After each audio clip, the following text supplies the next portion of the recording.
So today I'm going to give you a short timeline of the events of 9/11. So you probably already know this, but just a quick timeline. So it obviously happened on September 11th, 2001, and because the Americans write the day, the month first and then the day, that's why it's called 9/11. So I'll start at 7:59 a.m. That was the minute Flight 11 took off. It took off from Boston and it carried 11 crew members, 76 passengers, and 5 hijackers on board. Then a few minutes later, at 8:15, Flight 175 took off. This one again from Boston with 9 crew members, 51 passengers, and 5 hijackers. Just 4 minutes after this, at 8:19, the Flight 11 crew members contacted ground personnel because they had been hijacked.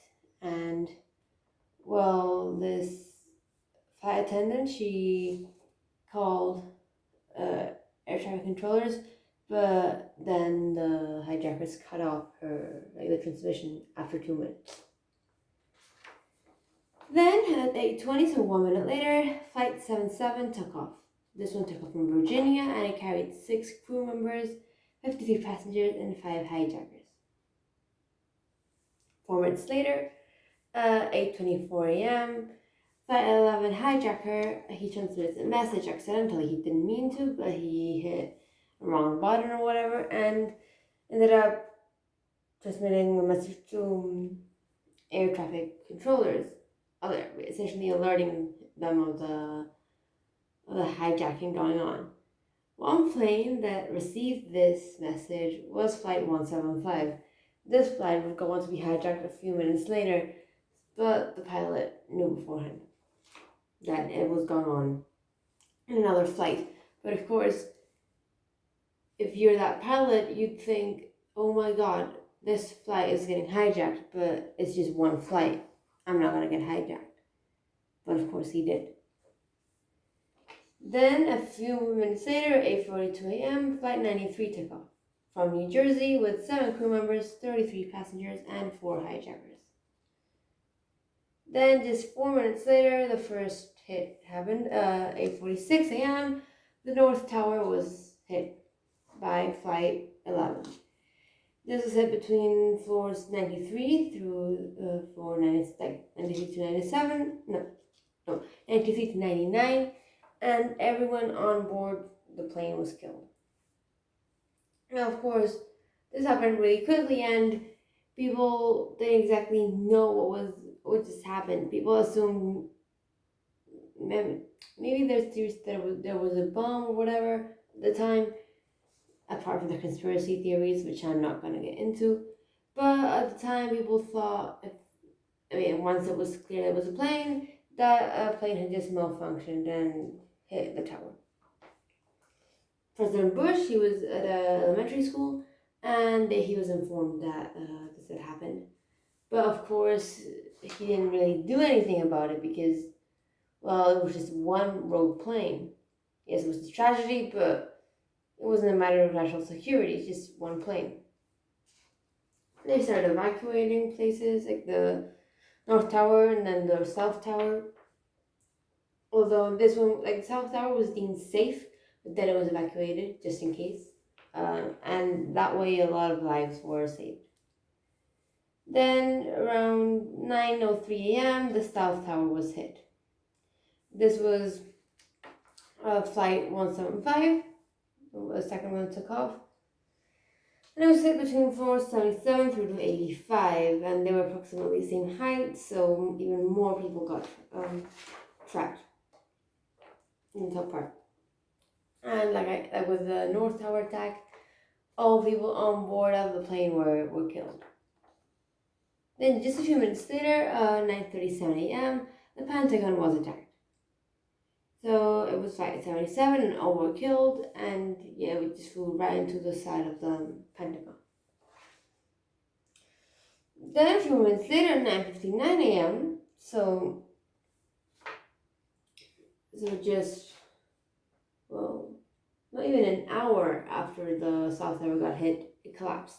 It burned for 56 minutes, like I said, and it collapsed in just 10 seconds. 1 second it was standing, and 10 seconds later it was on the ground.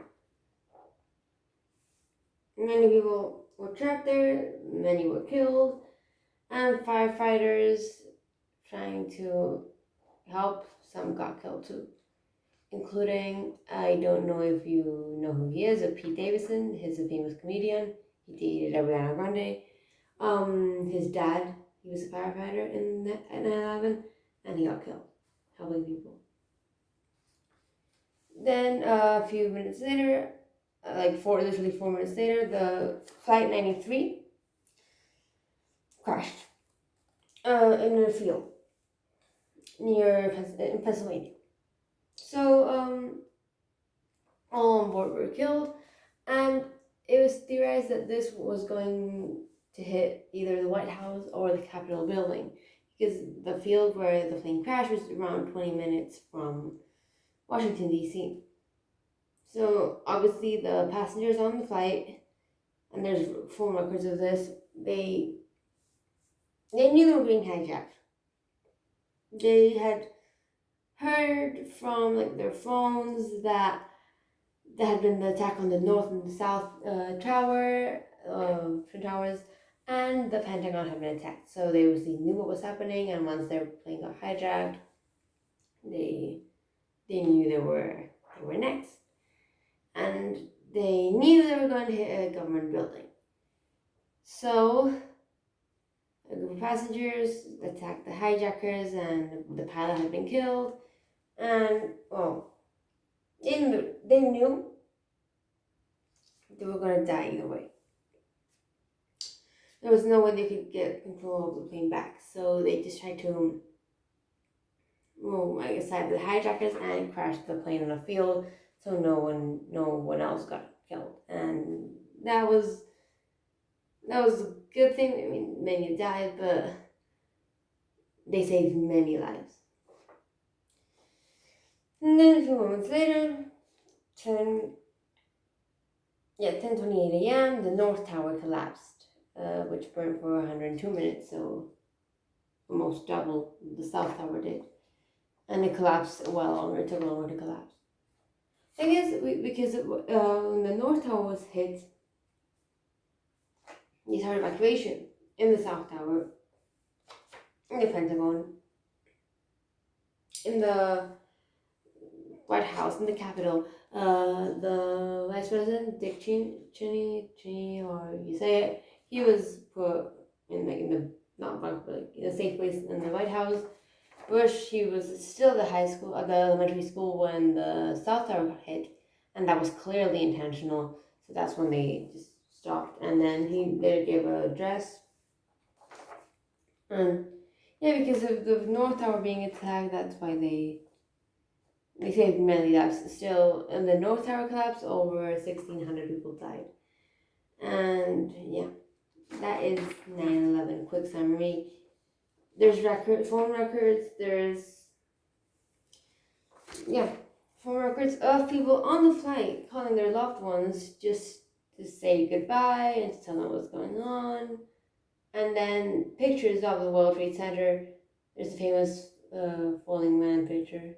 It's just, many people jumped to their death. Because there was two options if you were at the top floors. The stairways were blocked. So you had two options. You could either jump to your death or burn to your death, asphyxiate, whatever. And, jumping was the best option. So that's pretty much it. That is the timeline of 9/11, really summarized. And if you want to read more about it, I got this from, I searched up 9/11 timeline, and the official memorial one is this one. And I recommend you should read on this because it's not that long ago. In September, it's going to be 20 years. Which is way too recent. So that is pretty much it. I hope you found it interesting. And thank you for watching. Bye.